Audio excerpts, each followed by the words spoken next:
Ya, selamat siang para warga sekalian. Ya, Terima kasih untuk kesediaannya di siang hari ini telah bersedia untuk hadir bersama dengan saya. Di saat ini saya akan memberikan penyuluhan. Namun sebelum kita memulai kegiatan di siang hari ini, mendahului kita satu dalam doa. Saya akan memimpin secara Kristen yang mana menyesuaikan. Kita berdoa. Bapa dan Kerajaan Surga, kami mengucap syukur dan berterima kasih untuk penyertaan yang begitu nyata. Di saat ini Engkau telah memberikan kesempatan bagi kami untuk ada di sini Bapak, melakukan penyuluhan terkait dengan penyakit sifilis. Kiranya apa yang kami lakukan dari awal pertengahan hingga berakhirnya penyuluhan ini menjadi di dalam cinta dan kasih keluarga Tuhan. Ini kami dengan seluruh ungkapan syukur kami, lalu ke dalam tamu kami berdoa dan mengucap syukur. Amin. Ya, sebelum saya memulai penyuluhan di siang hari ini, saya akan membagikan resep agar Bapak dan Ibu bisa melihat.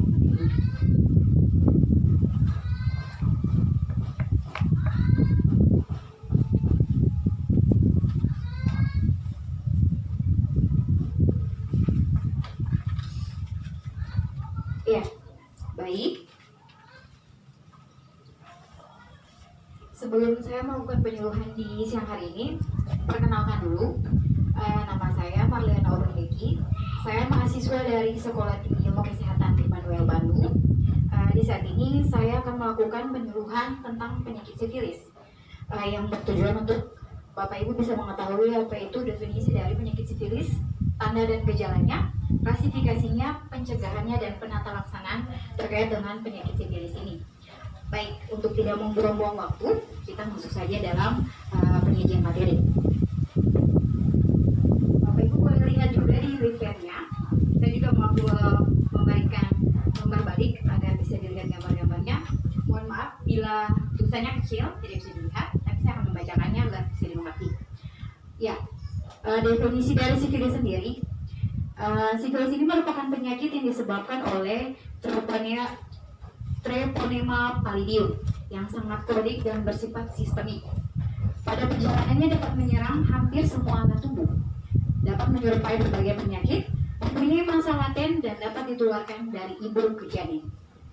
Ini gambar dari bakteri Treponema pallidum.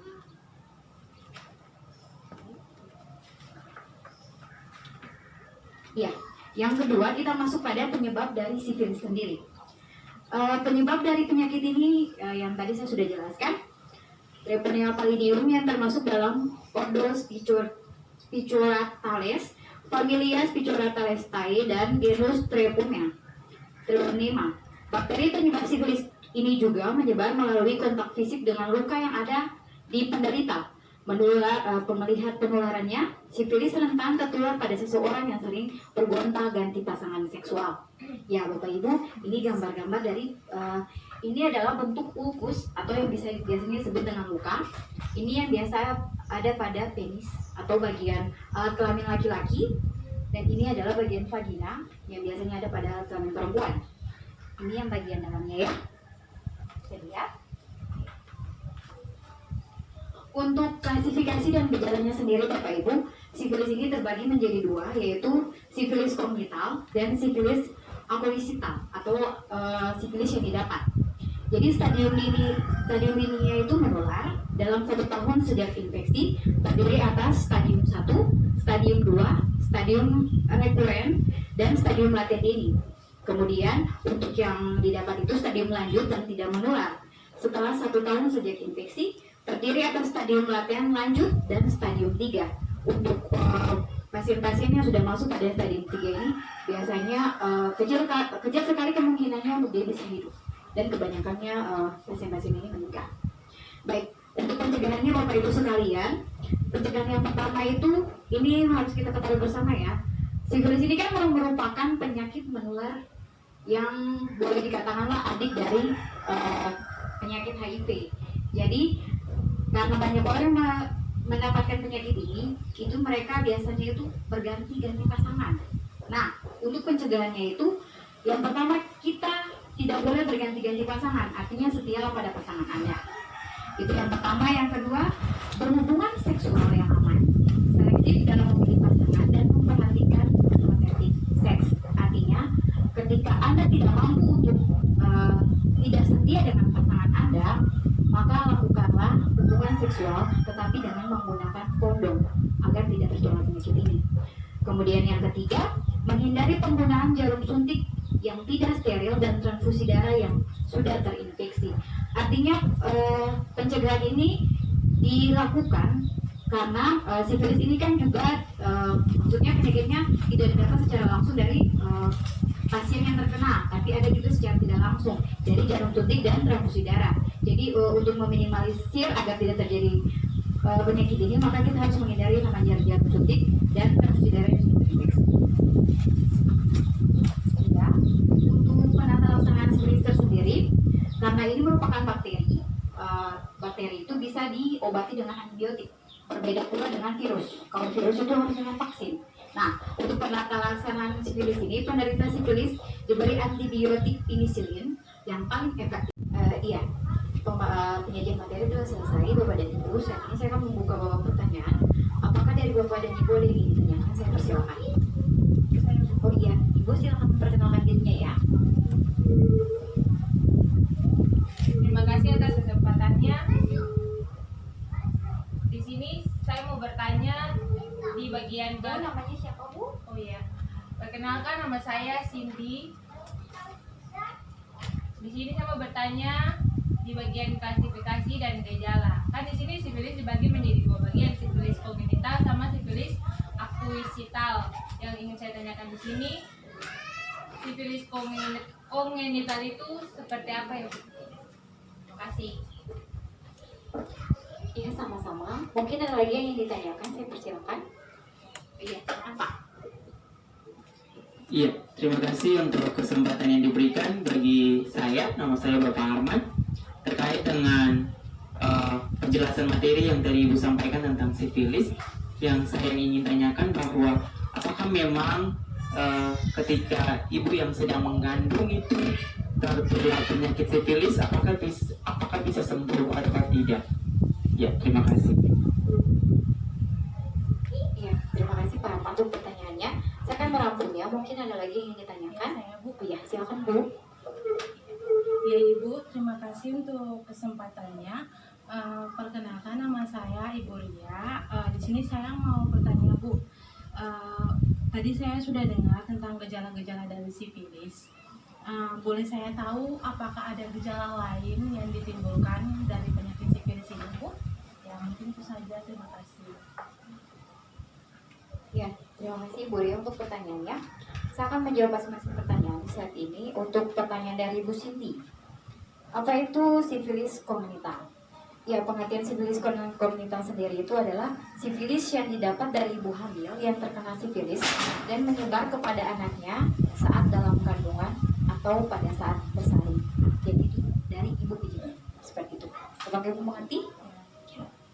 Untuk pertanyaan yang kedua dari Pak Arman, saya mencoba menyederhanakan pertanyaannya, yaitu mungkin maksud Pak Arman, janin yang tertular penyakit sifilis lewat ibunya apakah bisa sembuh atau tidak? Ya, terima kasih Pak. Untuk pertanyaan ini, janin yang tertular penyakit sifilis lewat ibunya tentu bisa sembuh, tapi itu bisa sembuh ketika sudah dilakukan pemeriksaan awal untuk darahnya pada saat dia hamil. Ketika sudah pemeriksaan, kita bisa mengetahui secara langsung. Nah, ketika sudah diketahui secara langsung, maka akan dilakukan tindakan pengobatan. Pengobatannya itu sama, ibunya itu akan disuntik dan akan diberikan antibiotik penisilin untuk pencegahan agar tidak masuk pada janinnya. Dan itu menurut penelitian 98% berhasil ketika sudah dideteksi dari dini bahwa ibu ini beresiko untuk menularkan kepada janin, dan ketika sudah dilakukan pendeteksian dan dilakukan tindak lanjut, janinnya itu ketika lahir sudah sehat karena sudah diberikan antibiotik pada masa di dalam kandungannya. Seperti itu Pak, bisa dimengerti? Ya. Untuk pertanyaan dari Ibu Ria, pertanyaannya Ibu Ria, apakah ada gejala lain dari sifilis? Ya, sebenarnya untuk kalau kata sifilis ini untuk orang-orang awam biasanya tuh mengenalnya dengan kata raja singa sebenarnya. Untuk tanda dan gejala untuk orang awam tuh biasanya lebih dikenal dengan kencing nanah seperti itu. Nah, tapi untuk awal penyakit sifilis ini biasanya itu tanda dan gejala pada awalnya itu hanya berupa ulkus atau luka yang timbul di bagian daerah kulit, di bagian telapak tangan, di kaki, ataupun di bagian daerah kemaluan laki-laki ataupun kemaluan perempuan. Tetapi itu gejalanya itu dapat sembuh. Jadi kebanyakan orang itu tidak mengetahui kalau dia terkena penyakit sifilis. Nah, itu gejalanya. Ada juga gejala yang lainnya itu bisa menyebabkan dari pasien itu dia mempunyai pembesaran kelenjar getah bening. Jadi di bagian daerah bagian leher, ketiak, bahkan bagian celapanya itu membengkak. Ya. Kemudian untuk di bagian tanda dan gejalanya ini juga kan untuk sifilis ini ada terbagi menjadi 4 stadium sebenarnya ya. Jadi ada stadium primer, sekunder, laten dan tersier ya sebenarnya. Tapi untuk pasien-pasien ini sebenarnya kalau pergi ke rumah sakit biasanya sudah didiagnosa masuk ke stadium 2. Stadium 2 ini sudah masuk ke stadium sifilis sekunder. Dan kebanyakan ketika sudah dicek gejala-gejala umumnya itu palingan cuma lukanya saja yang ada pada bagian telapak kaki, telapak tangan, bahkan di bagian punggung, di bagian belakangnya itu sebenarnya ada seperti itu saja. Ya, apakah Ibu mengerti? Ya. Ya, terima kasih untuk partisipasi yang baik dari Bapak Ibu dan Ibu di sore hari ini. Saya berterima kasih sekali untuk kerjasamanya, pertanyaan-pertanyaan yang sudah diberikan juga. Saya secara pribadi mengharapkan dengan adanya penyuluhan ini semoga bisa memberikan pengetahuan kepada Bapak dan Ibu supaya bisa lebih memproteksi diri untuk menjadi orang-orang yang lebih baik, agar menjadi orang-orang yang sehat, sehat jiwa, sehat rohani, bahkan sehat semuanya. Oke, ya Bapak dan Ibu, terima kasih untuk waktunya. Untuk menutup penyuluhan kita di sore hari ini, saya akan membawa kita dalam doa. Kita berdoa bersama. Terima kasih Tuhan untuk kenyataan-Mu karena kami sudah boleh selesai dengan acara penyuluhan penyakit sifilis ini Tuhan. Hamba yakin dan percaya sungguh bahwa ketika materi yang diberikan walaupun singkat, tapi hamba yakin sungguh Tuhan bahwa para warga di sini akan mencernanya dengan baik dan selebihnya mereka mampu mengimplementasikannya dalam kehidupan mereka agar mereka bisa menjadi orang-orang yang baik di dalam diri dan kehidupan mereka. Terima kasih Tuhan, kami mengucap syukur lalu ke dalam tangan kami berdoa dan berterima kasih. Amin. Ya Bapak dan Ibu, terima kasih. Penyuluhannya sudah selesai. Bapak dan Ibu boleh